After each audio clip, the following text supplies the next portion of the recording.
Olá, sou Camila Cristianes e vou falar um pouco sobre trovadorismo. Trovadorismo é um estilo de época surgido na Idade Média. Nesse período histórico predominava o teocentrismo, a ideia de que Deus é o centro de tudo, pois a Igreja Católica, com poderio econômico e político, exercia total domínio no Ocidente. Nesse contexto, surgiram as cantigas trovadorescas ou provençais. São elas cantigas de amor, de amigo, de escárnio e de modismo. Contexto histórico do trovadorismo. A Idade Média foi um período histórico que durou de 476 a 1453. A sociedade medieval estava dividida entre clero, nobreza e povo. No entanto, a Igreja Católica era detentora do poder político e econômico no Ocidente. No período medieval, a maioria da população era analfabeta. A escrita e a leitura estavam restritas ao clero e alguns nobres.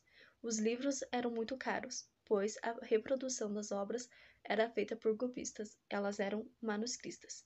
Além disso, devido à influência católica, a maior parte da arte reproduzida nesse período era de cunho religioso. A Europa estava imersa em uma guerra santa entre cristãos e muçulmanos. Além disso, o Tribunal do Santo Ofício torturava e condenava à fogueira aqueles que se opunham ao que era imposto pela Igreja. Autores e obras do trovadorismo. São inúmeros os autores do trovadorismo cujas obras foram resgatadas por pesquisadores em todo o mundo.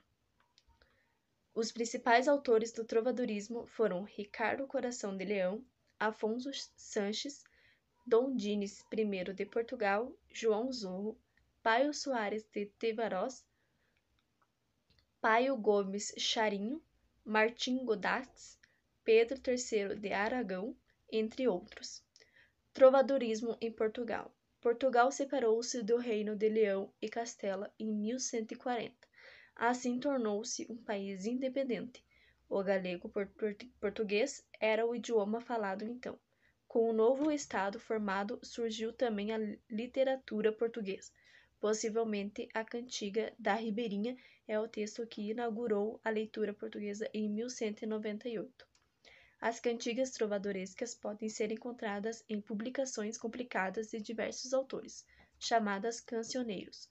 Os principais cancioneiros são o da Ajuda, da Vaticana e da Biblioteca Nacional. Olá, meu nome é Alisson da equipe 7 e eu vou falar sobre os artistas principais e mais marcantes da arte medieval. Principalmente são André Taff, Hans Acker, Bernard de Siena, Jacopo Bellini, Cimabé, Robert Campin e Mestre do Bigolo. Eu sou a Júlia Gaspar e vou falar um pouco sobre as cantigas. As cantigas trovadorescas é a denominação concedida aos textos poéticos da primeira época medieval. Essas cantigas eram divididas em dois tipos.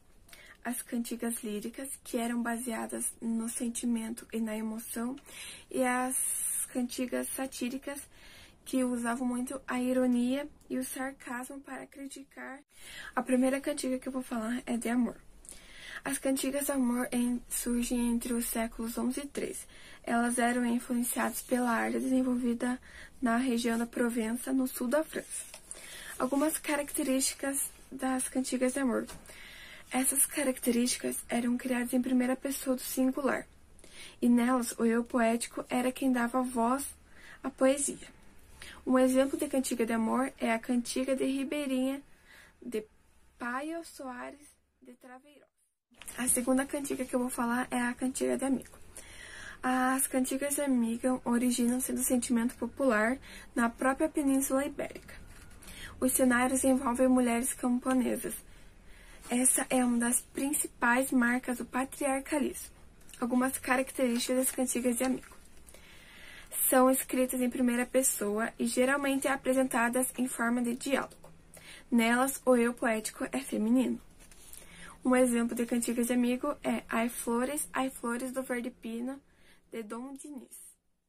A terceira cantiga que eu vou falar é a Cantiga de Escárnio. As cantigas de escárnio são cantigas que apresentam, no geral, uma crítica indireta e irônica.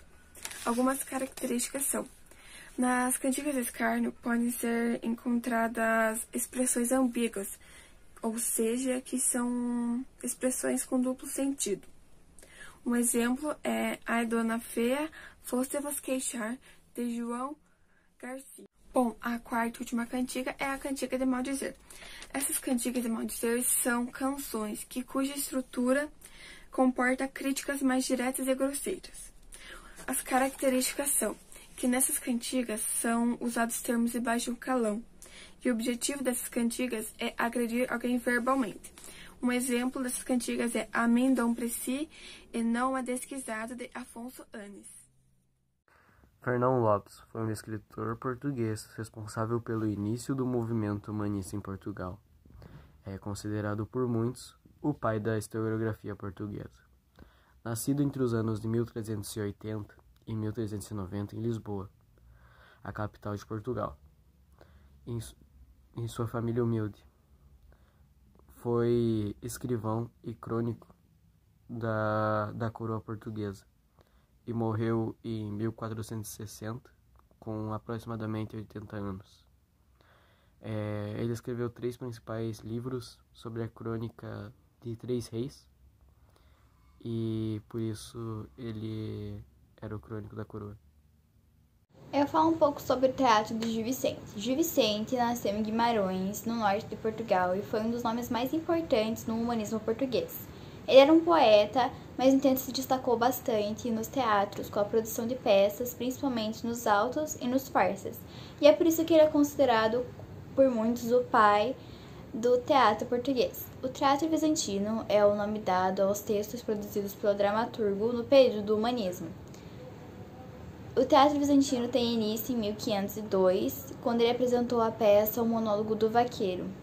Por ele as suas peças terem um teor sarcástico, vale a pena lembrar uma das maiores frases desse dramaturgo, que é: rindo se castiga os costumes.